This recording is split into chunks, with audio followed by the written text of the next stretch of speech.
Hello everyone, welcome to online SST classes. So in the last video we have discussed about the major crops in India and we have already discussed about the wheat and rice. So now we talk about the millets. So jowar, bajra and ragi are the important millets grown in India.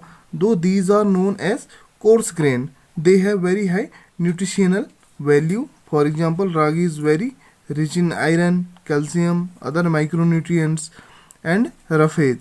Jowar is the third most important food crop with respect to area and production. It is a rain-fed crop mostly grown in the most areas which hardly needs irrigation.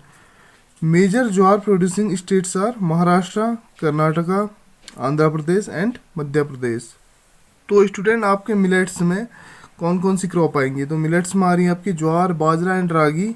तो ये जो है ये तीनों important millet crops हैं जो कि India में ग्रो की जा रही हैं।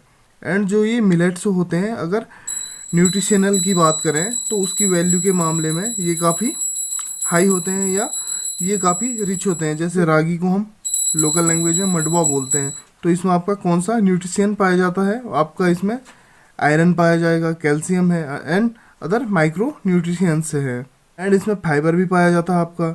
एंड ऐसे ही ज्वार कर देते हैं। तो jowar is the third most important food crop with respected to area and production. तो अगर ज्वार की बात करें हम इंडिया में, तो सबसे पहले हमारे यहाँ सबसे ज़्यादा राइस उगाया जाता है, फिर वीट उगाया जाता है। अगर थर्ड नंबर पे हम बात करें तो वो किसका प्रोडक्शन किया जाता है? ज्वार का प्रोडक्शन किया जाता है। अगर एरिया के बेस पे भी बात करें एंड प्रोडक्शन के बेस पे भी अगर हम बात करें तो थर्ड नंबर पे आपका ज्वार आता है। जो ये मिलेट्स है या कह सकते हैं जो ये क्रॉप है ज्वार, बाजरा एंड रागी, ये आपका रेन पे डिपेंड करती हैं या रेनफॉल पे डिपेंड करती हैं। एंड इस पर अगर हम बात करें इरिगेशन की बात करें तो ये मेनली रेनफॉल पे ही डिपेंड करता है एंड इसमें आपको अदर सोर्सेज से इरिगेशन करने की ज़रूरत नहीं होती है। एंड अगर हम जो मेजर ज्वार प्रोड्यूसिंग स्टेट्स हैं उनकी बात करें तो कौन कौन से हैं? वो महाराष्ट्र है आपका, कर्नाटका है, आंध्र प्रदेश है एंड एमपी या मध्य प्रदेश हो गया। तो आपको ये याद रखना है कि जो जो ज्वार को प्रोडक्शन करने वाले जो स्टेट हैं या जो ज्वार को जो प्रोड्यूस कर रहे हैं वो स्टेट कौन कौन से आपके? महाराष्ट्र, कर्नाटका, आंध्र प्रदेश एंड मध्य प्रदेश। एंड अगर आप बात करें हम बाजरा की, तो bajra grows well on sandy soils and shallow black soil. Major bajra producing states are Rajasthan, UP, Maharashtra, Gujarat and Haryana. तो जो बाजरा है वो कहाँ पे ग्रो किया जा रहा है? आपका सैंडी सॉइल में, या कह सकते हैं जो सैलो ब्लैक सॉइल है वहाँ पे, ऐसी सॉइल में ये ग्रो किया जा रहा है या ग्रो होता है बाजरा। तो जो मेजर बाजरा प्रोड्यूसिंग स्टेट्स हैं वो कौन कौन से हैं? तो अगर बाजरा के हम प्रोडक्शन की बात करें तो कौन कौन से स्टेट इसको प्रोड्यूस कर रहे हैं तो वो है या ग्रो कर रहे हैं, वो है आपका राजस्थान, यूपी, महाराष्ट्र, गुजरात एंड हरियाणा। अगर हम रागी की बात करें तो रागी को हम लोकल लैंग्वेज में मंडवा बोलते हैं। तो ragi is a crop of dry regions and grows well on red, black, sandy, loamy and shallow black soils. Major ragi producing states are Karnataka, Tamil Nadu, Himachal Pradesh, Uttarakhand, Sikkim, Jharkhand and Arunachal Pradesh. तो जो ये रागी है या वो ये मंडवा है, यह आपका कहाँ पे ग्रो होता है? तो ये जो ड्राई रीजन्स हैं तो वहाँ सबसे अच्छी तरह उगता है या इसकी फसल वहाँ पे सबसे अच्छी होती है।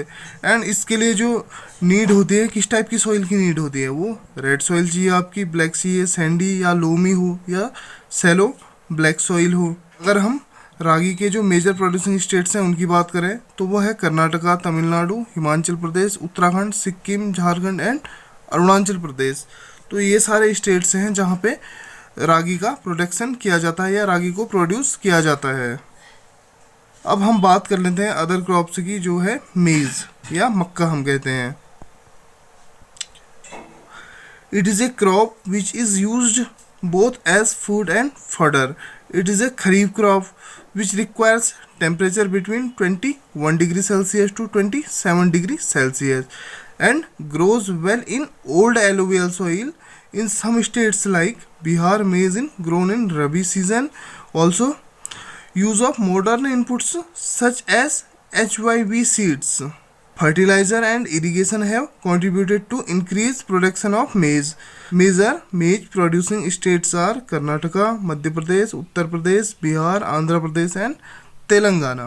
तो स्टूडेंट जो ये मेज है ये आपका दोनों चीज़ों में यूज हो रहा है। इसको हम फूड के टाइप में भी यूज करते हैं एंड फॉडर जो कि चारा हम कह सकते हैं, जो हमारे एनिमल्स हैं उनके लिए हम इसको चारे के लिए भी यूज कर रहे हैं। एंड जो अगर इसका बेसिकली हम बात करें तो मेन यूज हो रहा है फूड के लिए। And it is a kharif crop. ये आपको ये याद रखना होगा कि जो मेज़ है या जो ये मक्का है ये आपका खरीफ क्रॉप में आएगा। तो अगर हम इसके टेम्परेचर की रिक्वायरमेंट की बात करें तो मेज़ के लिए या कह सकते हैं जो मेज क्रॉप है इसके लिए हमें कितना टेम्परेचर हमारे पास होना चाहिए, तो यह होना चाहिए आपका 21 डिग्री सेल्सियस से 27 डिग्री सेल्सियस के लिए। एंड अगर सॉइल की बात करें तो इसको ग्रो करने के लिए सबसे अच्छी सॉइल कौन होती है, तो वो है ओल्ड एलुवियल सॉइल। तो अगर हम मेज़ के अदर फैक्ट की बात करें तो कुछ स्टेट्स में ये जैसे कि बिहार हो गया, यहाँ पे इसको रबी सीजन में भी उगाया जाता है। एंड प्रेजेंट टाइम में अगर हम इसके प्रोडक्शन की बात करें तो जो हमारे पास मॉडर्न इनपुट्स हैं या कह सकते हैं जो हमारे पास टेक्नोलॉजी हैं या जो हमारे हाई यील्डिंग सीड्स हैं या जो हाइब्रिड सीड्स हैं या फर्टिलाइज़र हैं, इरिगेशन के जो सोर्सेज हैं, उसके कारण जो है इसका प्रोडक्शन काफ़ी इंक्रीज हुआ है। अगर हम मेज के प्रोडक्शन करने वाली स्टेट्स की बात करें तो जो मेजर मेज प्रोड्यूसिंग स्टेट्स हैं वो कौन कौन से हैं आपके, कर्नाटका, मध्य प्रदेश, उत्तर प्रदेश, बिहार, आंध्र प्रदेश एंड तेलंगाना। तो बिहार में आपको याद रखना है, जैसे बिहार जैसे कुछ स्टेट्स और हैं जहाँ पे इसको रबी क्रॉप में इंक्लूड किया गया है। वैसे अदरवाइज जो ये मेज़ है इसको हम खरीफ क्रॉप में ही रखते हैं। सो अब हम देख लेते हैं पल्सेस के बारे में, या जो दालें हैं उनका प्रोडक्शन कहाँ पे किया जाता है एंड कौन सी दाल कौन से सीजन में ग्रो की जाती है। So India is the largest producer as well as the consumer of pulses in the world. These are the major source of protein in a vegetarian diet. Major pulses that are grown in India are tur या अरहर, उड़द, मूंग, मसूर, peas and gram. And pulses need less moisture and survive even in dry conditions. Being leguminous crops, all these crops except arhar help is restoring soil fertility by fixing nitrogen from the air. Therefore, these are mostly grown in rotation with other crops. Major pulses producing states in India are MP, Rajasthan, Maharashtra, UP and Karnataka. तो अगर हम pulses की बात करें या दालों की बात करें तो इंडिया जो है लार्जेस्ट प्रोड्यूसर भी है एंड उसके यहाँ सबसे ज़्यादा कंज्यूमर भी हैं पल्सेस को यूज करने वाले पूरे वर्ल्ड में। तो आपको ये याद रखना होगा कि India is the largest producer as well as the consumer of pulses in the world. And अगर हम वेजिटेरियन डाइट की बात करें तो उसमें जो है जो प्रोटीन का सबसे ज़्यादा सोर्स है, अगर हम वेजिटेरियन डाइट की बात कर रहे हैं तो उसमें जो है पल्सेस ही इंक्लूड हैं, या जो मेजर सोर्स है उसका वो है पल्सेस या दालों में ही सबसे ज़्यादा आपका प्रोटीन पाया जाता है अगर हम एक शाकाहारी डाइट की बात कर रहे हैं तो अब बात कर लेते हैं हम जो इंडिया में जो ग्रो की जाने वाली पल्सेस हैं या जो मेजर पल्सेस हैं जिनको इंडिया में ग्रो किया जा रहा है वो कौन कौन सी है। वो है आपका तुर या अरहर बोल सकते हैं, उड़द, मूंग, मसूर, पीस या जिसे हम मटर बोलते हैं, ग्राम या चना बोलते हैं जिसे हम। तो ये तो बात होगी कि इंडिया में जो ग्रो किए जाने वाले मेजर पल्सेस हैं। अब बात कर लेते हैं पल्सेस को ग्रो करने के लिए जो जिन चीज़ों की नीड होती है या कैसा एटमॉस्फेयर चाहिए होता है हमें। तो इसके लिए हम पल्सेस को ग्रो करने के लिए हमें लेस मॉइस्चर चाहिए, या कह सकते हैं ये जो पल्सेस हैं वो ड्राई एरिया में भी होती है। आपने गौर किया होगा कि राजस्थान एंड एमपी जैसे ड्राई एरियाज़ में या गुजरात जैसे ड्राई एरियाज़ में भी पल्सेस होती हैं। एंड अगर हम सॉइल की फर्टिलिटी की बात करें तो जो उसमें जो नाइट्रोजन होता है उसको फिक्स करने में भी जो एक पल्सेस हैं इनका इम्पोर्टेंट रोल होता है, क्योंकि जो इनकी रूट होते हैं वहाँ पे ये जो हमारे एटमॉस्फेयर है वहाँ से नाइट्रोजन लेके अपने रूट में उनको नाइट्रेट्स के रूप में चेंज करके रखते हैं। तो उससे जो है हमारी जो सॉइल है उसकी फर्टिलिटी बनी रहती है एंड इस कारण ये हमारी सॉइल के लिए भी काफ़ी इंपॉर्टेंट हो जाती हैं एंड काफ़ी यूज़फुल भी होती हैं। तो इसको हम एक रोटेशन क्रॉप्स के फॉर्म में भी यूज करते हैं। कह सकते हैं जो ये पल्सेस हैं इसको हम जो अदर क्रॉप्स हैं उसके साथ एक रोटेशन में ग्रो करते हैं। जैसे कि हमने 6 महीने कोई और क्रॉप लगा ली, उसके बाद 6 महीने हमने उस पर पल्सेस उगा दी, तो उससे क्या है जो नाइट्रोजन का साइकिल है या जो नाइट्रोजन के कारण जो फर्टिलिटी है लैंड की वो बनी रहती है।